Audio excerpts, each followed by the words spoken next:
So, the final leg of my North Wales trip ended with my journey back south. And like my trip up, I took the opportunity to ram food into my face. To fulfill this fundamental bodily need, I thought I'd take the opportunity to stop in Beddgelert.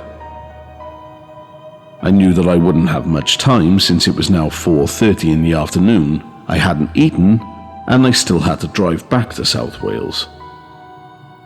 After sticking my beak in the feed, I got to work. Since I was up against the clock, I immediately began hunting down the locals for stories for me to research once I got home. After snorting my way through a meal at the Prince Llewellyn Hotel, I jumped on a member of staff to ask about the ghosts.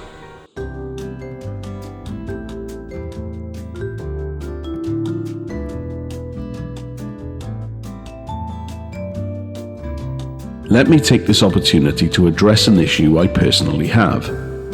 I, as you will have probably guessed, am an absolute shambles of a human being. I can already hear the motion of my girlfriend's head rocking back and forth as she nods vigorously with the statement. Due to my chaotic nature, I can remember stories from all sorts of locations, events, timelines, and various other aspects. But I have as much ability to remember names as a dog has when it comes to whether he has urinated on a bollard or not. So I need to apologize to the member of staff who gifted me the stories in this video, since I cannot remember her name. The next time I'm in Beddgelert, feel free to take me out the back and give me a good kick-in. Now back to our normal viewing. She informed me that the Prince Llewellyn Hotel had just finished hosting a film crew and that a show was due to air about the ghostly goings-on within. Although I tried to wheedle some stories out of her, she couldn't say anything until after the program had aired. Looking online, the show is called Help, My House is Haunted. It is available on Apple TV. The episode is Season 6, Episode 7. I have not seen this for two reasons. Reason 1, the show is on Apple TV and I do not have that. And reason 2, it is on Apple TV and I'm too tight or poor to pay for it. She did say that there were plenty of tales about hauntings in the Saracen's Head Hotel, but looking online, I'm unable to find anything about ghosts on the internet. That's not to say that there aren't, it just means that incidents have not been documented. This is probably because the majority of staff or customers won't tell their experiences unless someone interrogates them. In this case, a fat hairy man in leather. One story that she did tell me was an experience she had when working in another hotel, only a short walk from the Prince Llewellyn Hotel.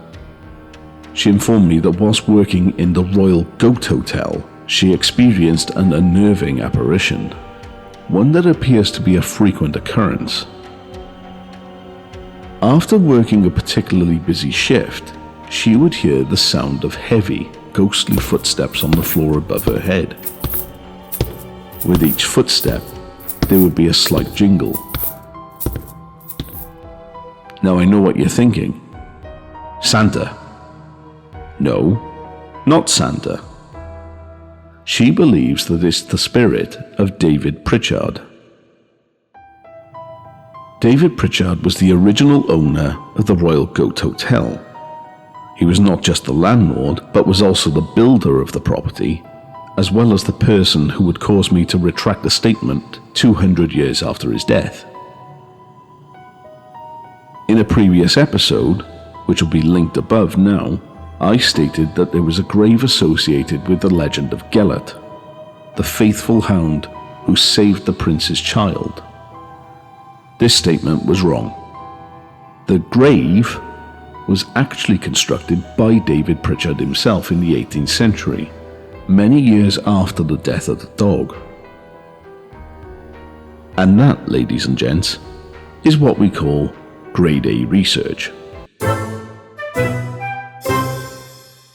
Looking online, David Pritchard has his own little legend.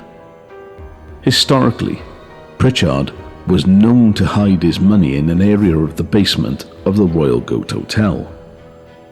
Unfortunately, David passed away suddenly at the age of 53 without making a will and without telling anyone where his money was hidden. This started a strange event. At sundown, the spectral spirit of David Pritchard would be seen wandering aimlessly through the streets of Beddgelert. The sight of the recently deceased landlord would cause residents to flee in terror and retreat indoors at sunset. That was until an outsider arrived in town. A young man by the name of Hugh bought the Royal Goat Hotel. One night, Hugh decided to take a late night walk, completely unaware of the ghostly encounters in the area. He froze as the creepy, ghostly apparition of a man appeared out of the mist in front of him. The spectre beckoned him to follow. He was led by the spirit to the grave of David Pritchard. The ghost then led him to the basement of the Royal Goat Hotel. It then signaled to a hidden compartment whereby Hugh found a large amount of money. It was at this point that the ghost of Pritchard spoke in a deep, echoing voice. Pass my wealth to my wife, for whom I left so prematurely, but take a portion for yourself with my thanks. At this, the spirit drifted away. Hugh then transferred ownership of the hotel to David's wife out of respect for Pritchard's spirit. Supporting the staff's story from my time in Beddgelert, according to the online sources, Pritchard's ghost now wanders the halls of the Royal Goat Hotel, but only after a particularly profitable night. Perhaps the sound of jingling is the sound of ghostly coins being placed in the secret stash, and not the sound of a fat man in red with a reindeer trying to stuff himself down the chimney. Well, that's all from us here at Dark Entertainment. I hope that you've enjoyed the episode. And if so, please remember to subscribe to the channel, slap the bell icon for all notifications, and hit the thumbs up since it really helps the channel grow. If you wish to contact me, feel free to drop a comment on the video. I aim to answer all comments in one way or another. Or you can find me on X or on Facebook. And if you have a suggestion for the channel, a location that you'd like me to look into, or a personal story that you'd like me to tell, feel free to message me at dark_entertainment@outlook.com. And remember, stay dark, stay creepy, and always laugh. Ta-ta!